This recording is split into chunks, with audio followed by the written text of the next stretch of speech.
더불어민주당 청주시 서원구 출신 오재세 의원입니다. 박근혜 정부의 두 가지 큰 실정이 뭔지 아십니까? 우리 부총리님? 제일 큰 실정이요. 전셋값하고 부동산 값을 올린 거예요. 그렇게 다들 얘기하고 있는데 어떻게 생각하세요? 부동산 가격은 전세값과 부동산값 그러니까 많이 올랐죠? 전세 굳이 저희가 언제냐라고 하면 2011년도에 많이 올랐습니다. 전세는. 부동산 가격은 비교적 안정적으로 유지가 되어 왔고요. 그래서 2012년이 지금 언제 박근혜 정부 아닙니까? 2011년이고요. 11년에 많이 올랐습니다. 2013년부터입니다. 11년 이후에 지금 계속해서 오르지 않았어요?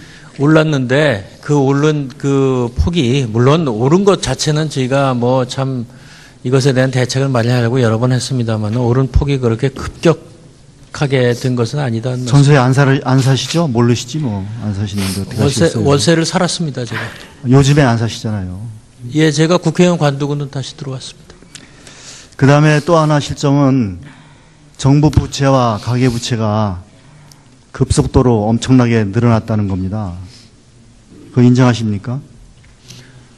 예, 정부 부채도 늘고 가계 부채도 늘고 예, 그렇습니다. 네, 그러니까 박근혜 정부는 빚내서 집 사라.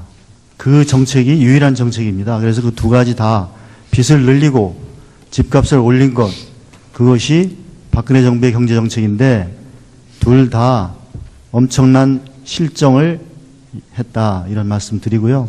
인정하시죠? 결코 빚내서 집 사라 하는 정책이 아니라는 말씀을 다시 한번 드리고요. 가계부채가 늘어난 것에 대해서는 저희도 굉장히 많은 걱정도 하고 대책을 세워야 된다고 봅니다. 정부 부채는 물론 저것도 국가 채무라는 게 늘어나는 것이 결코 그 자체로만 봐서 바람직한 일은 아니겠습니다만은 지금도 거시경제 세계 각국이 한국이야말로 국가 부채를 좀 더 늘려야 된다는 거를 얘기를 하고 있습니다. 저희가 그러겠다는 것이 전혀 아니고요.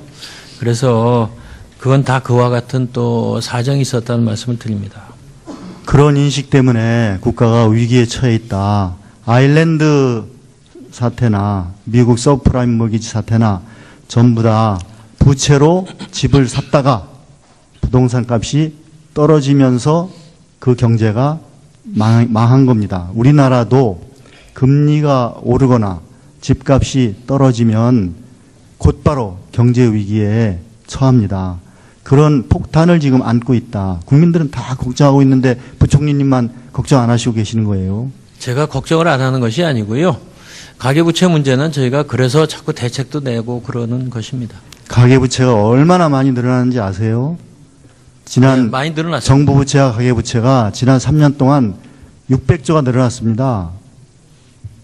그 정부와 가계가 빚이 600조 늘어날 동안에 대기업은 자산이 700조 늘어났습니다.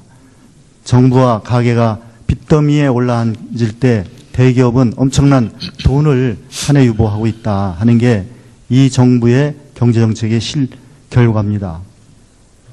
인정하시죠? 조금 전에도 말씀드렸다시피 다 상황이 다른 것이 있습니다. 가계부채 문제는 저희가 걱정을 한다는 말씀을 드리고요.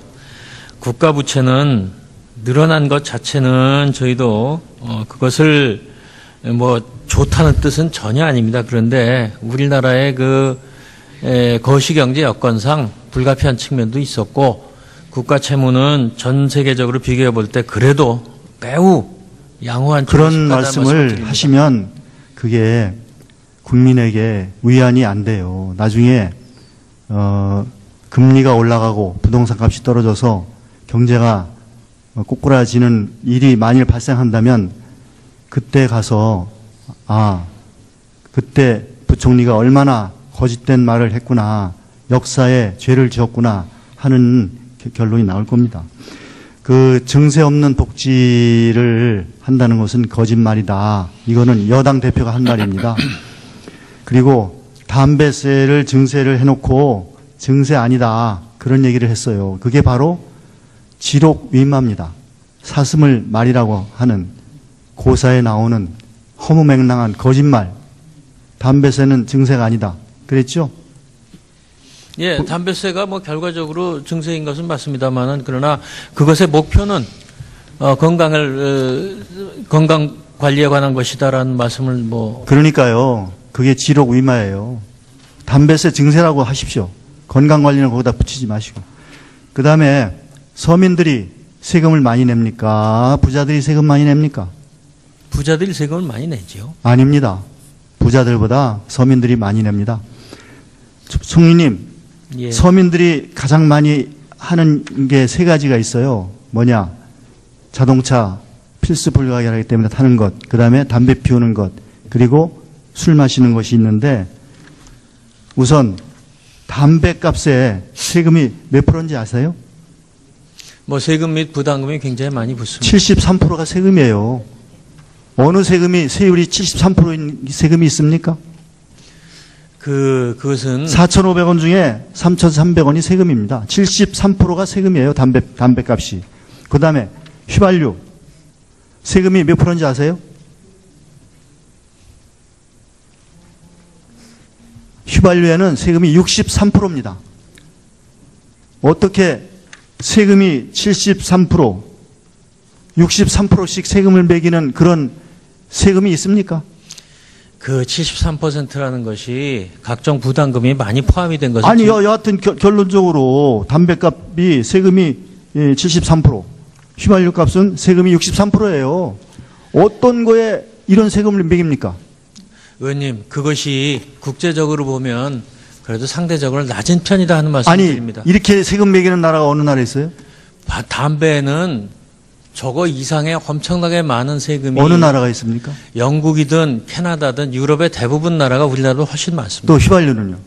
휘발유도 산유국이 아닌 나라들은 상당히 높이 맞추고 있고요.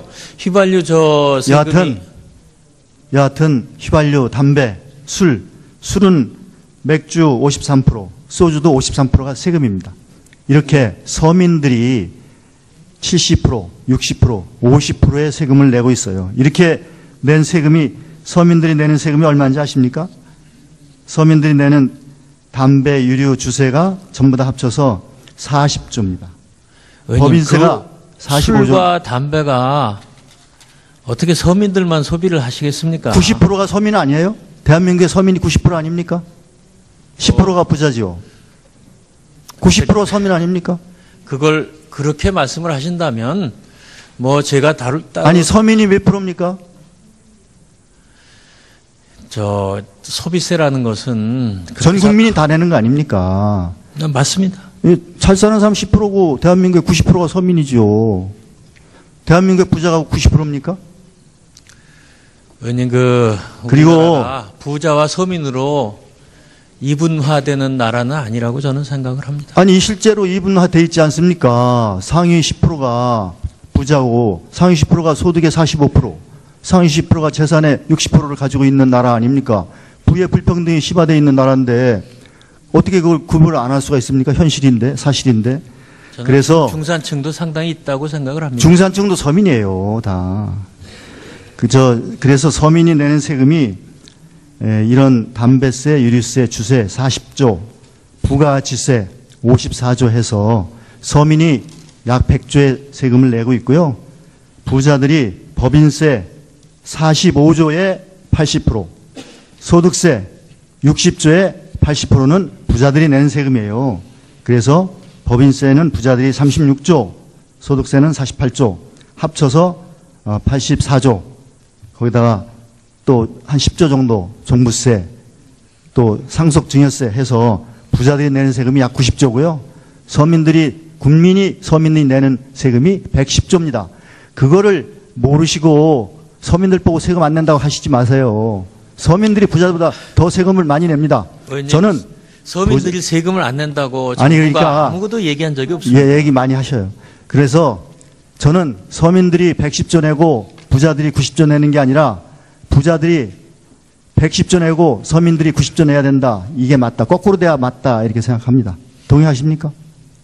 지금 의원님이 지적하신 그 분류가 어떻게 그게 되는 것인지 사실이에요. 사실을 사실대로 얘기하시면 됩니다.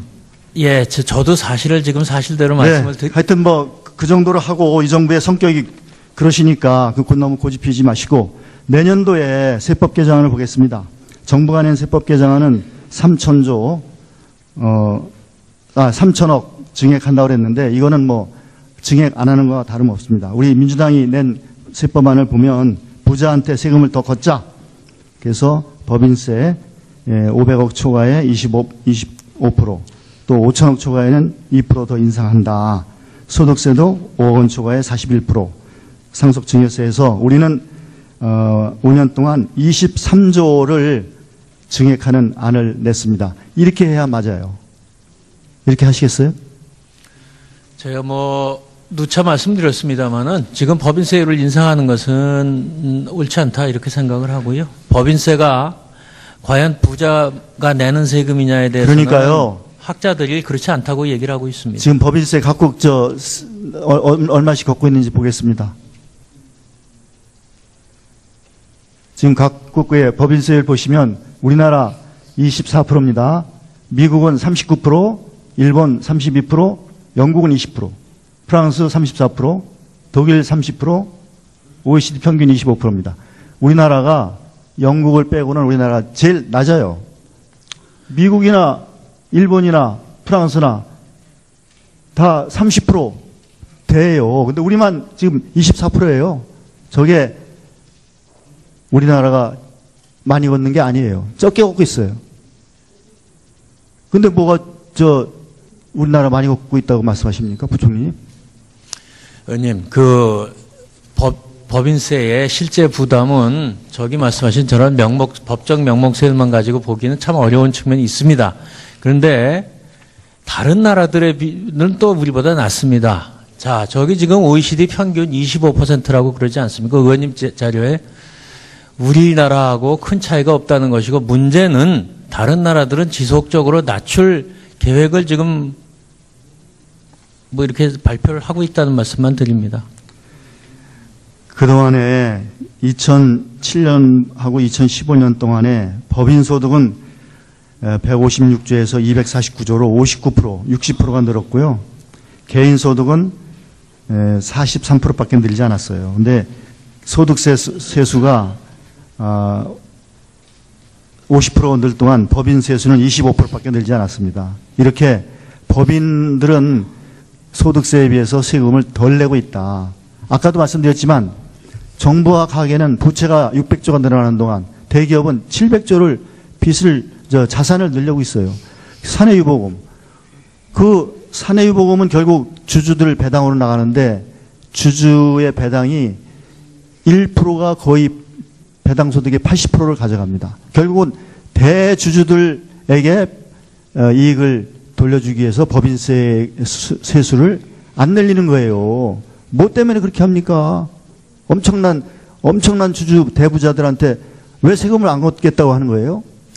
의원님, 저기 말씀하시는 우선 사내유보가 다 배당으로 간다는 것은 좀 아닌 것 같고요. 700조 그다음에 가계와 세금으로 정부가 말씀을 600조를 드리면 빚을 저 안고 배당 있을 때 소득은 다 소득세의 대상입니다. 소득세를 다 걷습니다. 아니 법인이 가지고 있는 거 법인세 소득세는 38%인데 법인세는 22% 아니에요. 법인이라는 이름으로 해놓으면 소득세를 법인세로 돌리면 세율이 22%로 떨어지잖아요. 그 법인의 대주주가 바로 그 사장 아닙니까? 결국은 사장이 이익을 갖는 거예요. 법인의 주인은 주주 아닙니까? 의원님, 다시 말씀드리지만요. 저 22%를 띄고 남은 것을 다 배당으로 한다고 했을 때 그 배당 소득은 종합소득에 합산이 돼가지고 그 말씀하신 38%의 세금을 또 내게 되어 있습니다. 그러니까 법인세에서 거두시라고요. 법인세도 거두셔요. 그러니까 지금 법인세를 걷고 있지 않습니까? 아니 더 거두셔야 된다는 거예요. 그리고 법인은 그 개인 소득이 아니라고 그러는데 그 법인의 주인이 누굽니까? 결국은 대주주예요. 그 개인이에요. 그것도 결국은 개인이죠. 그 법인이 뭐 오제세 겁니까? 그 의원님 말씀대로 오너들에 대한 어떤 그런 것은 또 다른 것을 할 수 있고요. 대주주 오너 플러스 대주주가 지금 뭐 대기업의 대주주 배당을 어마어마하게 받아가지 않습니까? 우리나라는 비교적 배당률이 낮은 것으로 알고 있고요. 다시 말씀드리지만 낮아도 배당 소득은 몇백억씩 다시 몇백억씩 소득세를 내야 가져가는데 됩니다. 거기서 좀 세금 좀 더 내고 가져가면 안 됩니까? 그렇게 되면 소득세가 줄어들겠지요, 또. 아니 그래도 하여튼 법인세를 더 거두시라고요. 왜 안 저는- 된다고 하십니까? 저는 그래서 우리가 법인세의 본질에 대해서 좀 다시 생각해 봐야 된다고 보고요. 그래서 지금 현재로서는 법인세를 올리는 것이 합당한 정책이 아니다는 것이고, 다시 말씀드리지만 대부분의 경우 법인세라는 것은 소득재분부에 직접적인 영향이 크지 않다는 것으로 되어 있습니다. 소득세가 영향이 큰 것으로 되어 있고요. 결론은 부자 증세를 해달라 하는 말씀을 드리겠습니다. 이미 소득세는 상당히 증세를 했다는 말씀을 드립니다. 오재세 의원님 수고하셨습니다.